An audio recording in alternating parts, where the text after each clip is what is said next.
ओम तत्सत। आज का यह मात्र 5 मिनट का वीडियो उन सभी के लिए है जो प्रायः कथावाचकों की कथा सुनते हैं या मोटिवेशनल स्पीकर की मोटिवेशनल स्पीच सुनते हैं। आज कथावाचक और इन मोटिवेशनल स्पीकर्स की आपको ज़रा सा हकीकत बताते हैं। प्रायः देखिए, ये ज्ञान, किताबी ज्ञान पढ़ करके कहीं हम किताब में पढ़ लिए गुड़ मीठा होता है, शक्कर मीठा होता है और उसको हम दुनिया को बता रहे हैं। तो देखिए, कोई आपको ये नहीं बोलेगा कि आप गलत बता रहे हैं। कैसे कोई बोलेगा? क्योंकि गुड़ मीठा होता है, ये सत्य है, लेकिन उस सामने वाला खाया नहीं ना। तो आज जो ज़्यादातर कथावाचक हैं, इन्होंने ज्ञान तो अर्जन कर लिया है।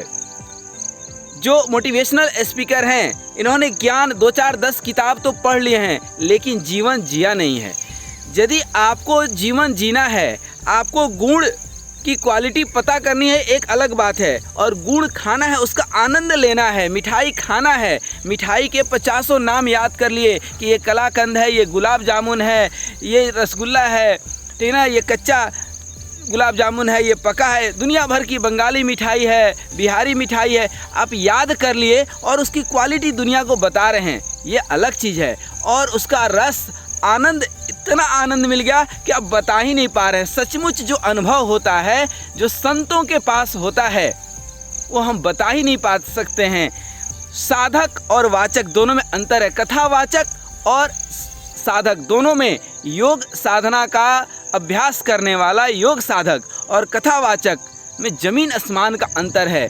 जो महापुरुष है और मोटिवेशनल स्पीकर हैं, ये ज़मीन आसमान का अंतर है। फिर बोलिएगा कि आपका कहने का मतलब क्या है? मेरा कहने का मतलब सिर्फ इतना सा है कि जो जीवन जिया है, जिसने गुड़ खाया है, अनुभव वो अपना पूर्ण नहीं बता सकता है, क्योंकि इसको शब्दों में नहीं व्यक्त कर सकते हैं, लेकिन जो थोड़ा बहुत बताया है उसका अध्ययन कीजिए।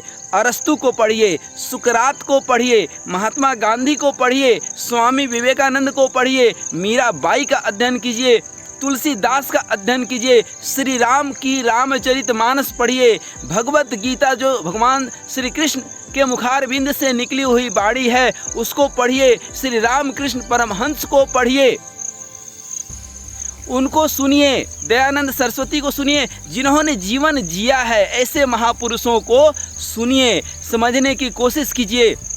ये मोटिवेशनल स्पीकर ज़्यादातर तो डीमोटिवेटेड है, इनका तो अपना व्यवसाय है। मैं हकीकत बता रहा हूँ। कथावाचकों को जो आप देखते हैं, ज़्यादातर कथावाचक तो अपनी रोजी रोटी और अपने फॉलोअर्स बढ़ाने में ही व्यस्त हैं कि इनके 10 लाख लोग आए। आजकल तो हजारों नहीं, लाखों में लोग पहुंचने लगे हैं। कृष्ण भगवान गीता में कहते हैं 4 तरह के भक्त हैं, अर्थार्थी, आर्त, जिज्ञासु और ज्ञानी।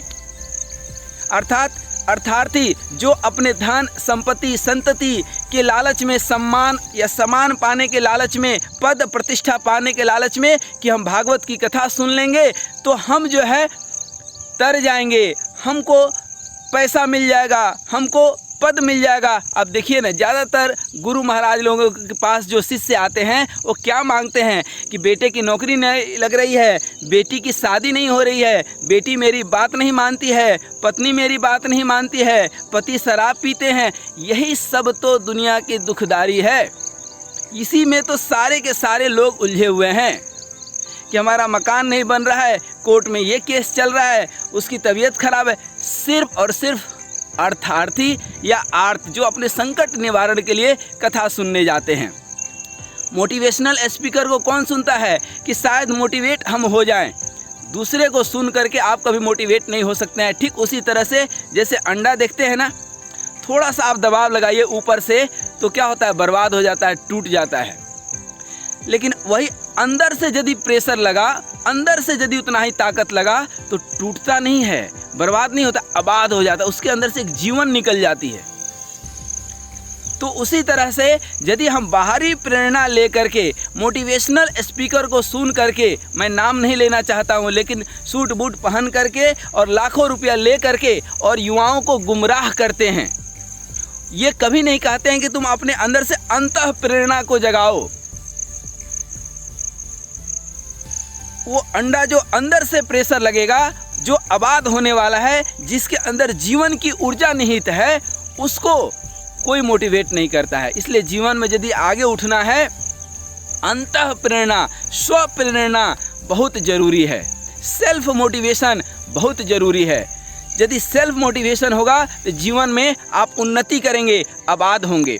यदि बाहरी मोटिवेशन आप सुनेंगे तो थोड़े देर के लिए बहुत अच्छा लगेगा और धीरे धीरे सुनने की आदत पड़ जाएगी। कथावाचक और मोटिवेशनल स्पीकर में बहुत अंतर नहीं है। कथा मतलब क्या? जो जीवन की व्यथा दूर कर दे। अब उनकी खुद की व्यथा दूर नहीं हुई तो आपकी क्या व्यथा दूर करेंगे? इसलिए कथा सुननी है तो राम की कथा सुनिए, कृष्ण की कथा सुनिए, जो है स्वामी विवेकानंद, रामकृष्ण परमहंस, सुकरात, अरस्तु, लाओ त्से, इन महान विभूतियों की कथा सुनिए ना। अब कथा तो उन्हीं की होती है, भगवान शिव की ही कथा होती है। लेकिन एक समय था कि व्यक्ति भगवान की कथा सुनने के लिए स्वयं को समर्पित कर देता था, स्वयं को एक माध्यम बनाता था। आज उल्टा हो गया है। कथा को माध्यम बना करके स्वयं का प्रचार प्रसार करने में लोग लगे हुए हैं कि हमारे कथा में 4 लाख लोग आए, हमारे कथा में 2 लाख लोग आए, आज हमने लाख लोगों का जो है वो किया। सिर्फ और सिर्फ आत्म प्रशंसा, अपने अहंकार और आश्रम बनाने में जुटे हुए हैं। इससे जीवन का निर्वाह आपका नहीं होगा। उनका तो हो गया, उनका तो व्यवसाय चल गया। मैं एक मोटिवेशनल स्पीकर को जानता हूँ, कई लोगों से तो मैं मिला हूँ, लाखों लाख रुपया लेते हैं। क्या इनसे कोई मोटिवेट हुआ है? आज तक कोई नहीं हुआ है।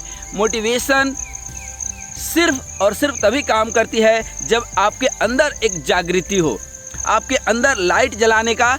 आप कितना भी पढ़ लें कि घर से अंधकार दूर करना है तो खिड़की खोलना पड़ेगा, लाइट जलाना पड़ेगा, और जब तक खिड़की खोलेंगे नहीं, लाइट आप ऑन नहीं करेंगे तो क्या आपके घर में रोशनी आ जाएगी? आप कितना भी स्विमिंग का किताब पढ़ लें, जब तक नदी में नहीं उतरेंगे आप क्या स्विमिंग सीख जाएंगे? आप कितना भी योग साधना का किताब पढ़ लीजिए, कितना भी जिम का किताब पढ़ लीजिए, जब तक आप मेरे जैसे इस जंगल में आकर के थोड़ा सा योग व्यायाम नहीं करेंगे, जब तक आप जिम में नहीं जाएंगे, हालांकि जिम जाने की ज़रूरत नहीं है, खुले वातावरण में आइए, थोड़ा सा दौड़ धूप कीजिए, थोड़ा सा उठक बैठक कीजिए, जीवन देखिए कैसे स्वस्थ रहता है। आहार विहार पर ध्यान दीजिए। अभी आप किताब में कितना भी पढ़ लें, किसी कथावाचक मोटिवेशनल स्पीकर से कितना भी सुन लीजिए, तो क्या आप स्वस्थ हो जाएंगे? नहीं। इसके लिए आपको प्रयास करना पड़ेगा। तो मैं जहाँ से शुरू किया था वहीं पर आकर के समाप्ति करूँ, विश्राम दूँ कि आपको गुड़ खाना है, मिठाइयाँ खानी है, या सिर्फ उसकी क्वालिटी पढ़नी है?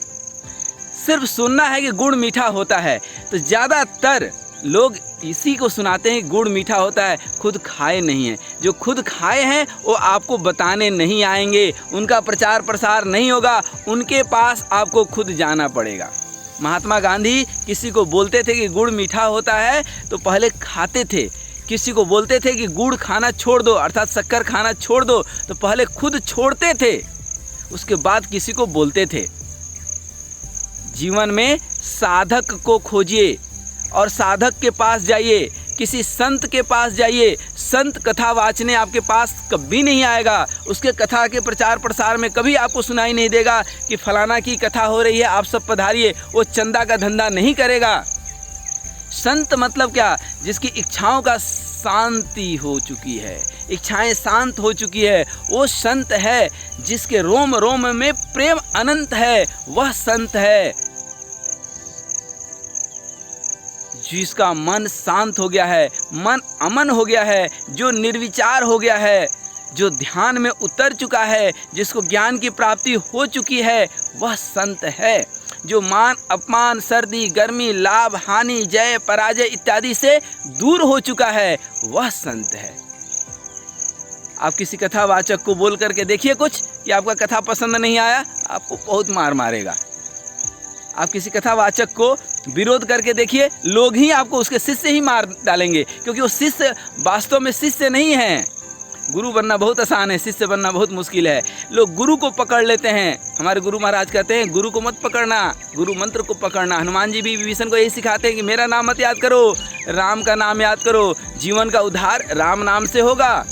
इसलिए आइए एक थोड़ा सा अपनी अंतः प्रेरणा जगाएं और उन महान विभूतियों को पढ़ें। किताबें उपलब्ध है, यूट्यूब पे वीडियो उपलब्ध है। साधक जो जीवन में साधना करते हो मेरे जैसे, उनका थोड़ा बहुत सुन लीजिए और अंतः प्रेरणा जगाइए। ये जो अपने व्यवसाय में लगे हुए हैं, रोजी रोटी और मोटिवेशनल स्पीकर तथा कथित जो लाखों रुपया ले, इनके अंदर इतनी मानवता होती, इतनी इंसानियत होती तो आते गांधी जी की तरह समाज में, करते सेवा, आते स्वामी विवेकानंद जी की तरह, आते दयानंद सरस्वती जी की तरह। लेकिन आज तो ज़्यादातर लोग पैसे कमाने में लगे हुए हैं, बड़े बड़े आश्रम बनाने में लगे हुए हैं, डिजिटल जो है मीडियम से, डिजिटल माध्यम से अपना प्रचार प्रसार करने में लगे हुए हैं। ये क्या कथावाचक और ये क्या मोटिवेशनल स्पीकर, ज़रा सा इनसे बच कर के रहिएगा, नहीं तो जीवन उसी अंडा की तरह हो जाएगा। ऊपर से प्रेशर बनेगा, बर्बाद हो जाएंगे। अंतः प्रेरणा, अंतः जिज्ञासा। इसलिए मैं जाते जाते आपको बोलूँगा कि श्रीमद् भगवद गीता अवश्य पढ़िएगा। समय मिले तो श्री रामचरितमानस पढ़िएगा। राम और कृष्ण जग में सुंदर हैं दो नाम, चाहे राम कहो या श्याम। तो श्रीमद् भगवद गीता सबसे पहले जब समय मिले अवश्य पढ़िएगा।